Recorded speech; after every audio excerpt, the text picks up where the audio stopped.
The Adventures of the Wet Senor is the latest play from writer-director Donald O'Kelly. Beginning in 1588, Captain Francisco de Cuellar survives the destruction of the Spanish Armada, only to find himself washed ashore on the coast of Sligo. Things going from bad to worse there. Starring Jamie Carswell, Carrie Crowley and Sorcha Fox, and with music performed live by Keela, the play reimagines the journey Francisco then made from Sligo to the Giant's Causeway.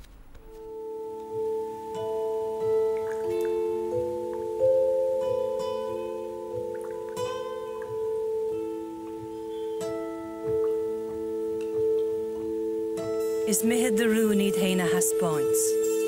Fuyere. Rúnda. Ruddy Rúnda. Tána cúna ag tafan no Mexico, ag unsi an cúnas, ag béciil go jo.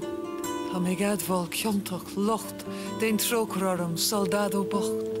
Ní féisil tastal le mawala trom, ní féisil tehe leis ag taringtas ma grim. Tá sin am do ma locht a chur núr. Is a rá, cad a vír siú. The hawk's bell. The mother could not fill. Her gold quota missed. My puppies trained to kill. I am giving a present. The gold left in the bell.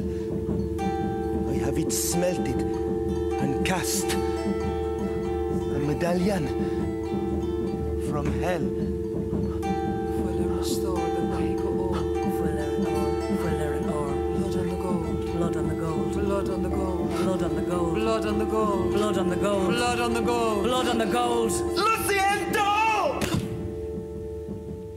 Mea culpa! Lo siento. Mea.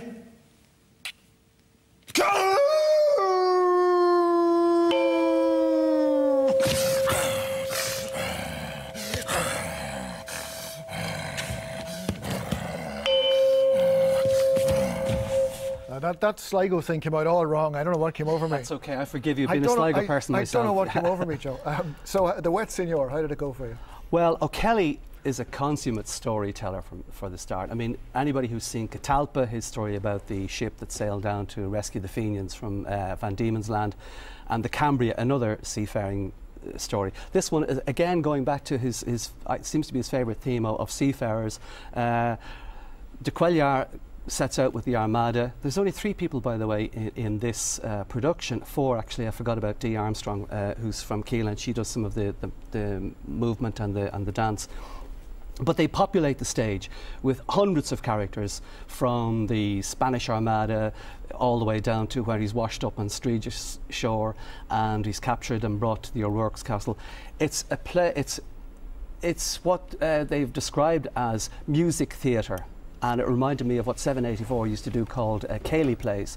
The music is superb by Keela, the choreography and the movement is absolutely brilliant, and then there's that, what Donal goes in for a lot, is that rhythmic chanting of verse almost, to get it to put across the idea of action and movement and suspense and tension.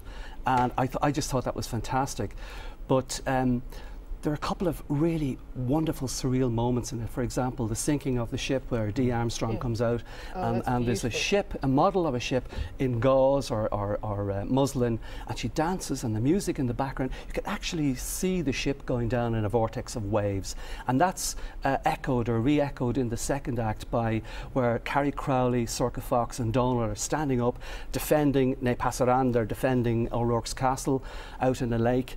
And a flute player walks out onto the lake, and the lake is frozen, and the flute player is shot and ends up dying on the lake. And again, that was done with wonderful lighting, imagery, and the music in the background. Great precision about it. Great precision about it, yeah. Great performances. Carrie Crowley, who's been on this programme a few times, we give her a special shout out. I thought she was excellent. Her accents are amazing. And as well as that, her physical, her mime, the choreography of the whole play was really, really well done.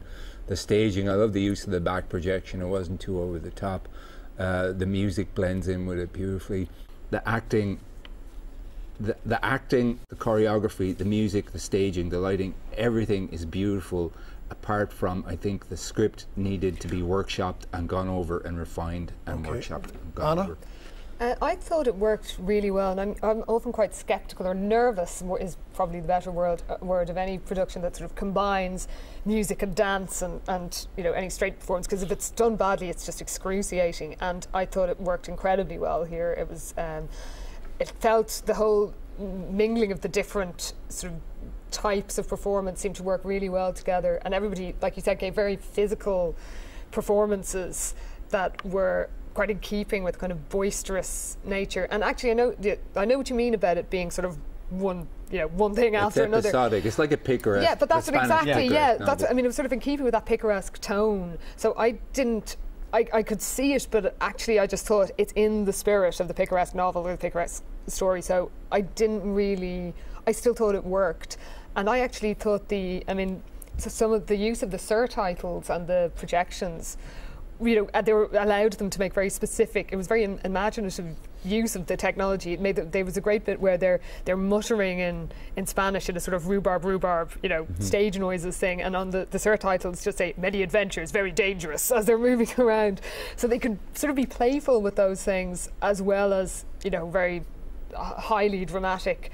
And I thought the music was great as well. The use of music throughout worked really well. An enormous amount of work went into this. I know there has to be, but there was. Well, it was developed from just a submission to the Arts Council. I think it was a 10-minute submission. Donal and Dee Armstrong got together. They're living in the area. It's a story that's told of the 3 ships that sunk off Streegis Strand, and lots of people have gone out because there's still gold out there. By the way, John, if you're down in Sligo, you can join the gold. I can't go now for the gold hunters. No more surfing. They've taken up cannon, by the way, from some of those ships. But they worked on it over a long period of time, and I think I agree with you, Peter, that the script could have done with about 10 minutes paired off it in the second act. Where I just found bits of it confusing. Yes, it didn't go anywhere. I found myself going, why is he turned into a dog here? Why is he in hell? You know, I love the ideas, but I just don't understand where I am in the story. They didn't tie up sufficiently, particularly that scene of where he's looking into the well, and they're trying to bring in the story about the dog, where he was earlier on in Mexico. This is where he got the gold from when he was a conquistador in Mexico, and they brought it back to Spain. But the other thing is, it's in 5 languages, but don't worry, it's all back projected. Yeah. 5 languages, but comprehensible. The Adventures of the Wet Senor, which was developed in conjunction with the Glen Centre in Manorhamilton in County Leitrim, is on tour until the 20th of November, stopping off at, among other places, Ennis, Galway, Roscommon and Dún Laoghaire.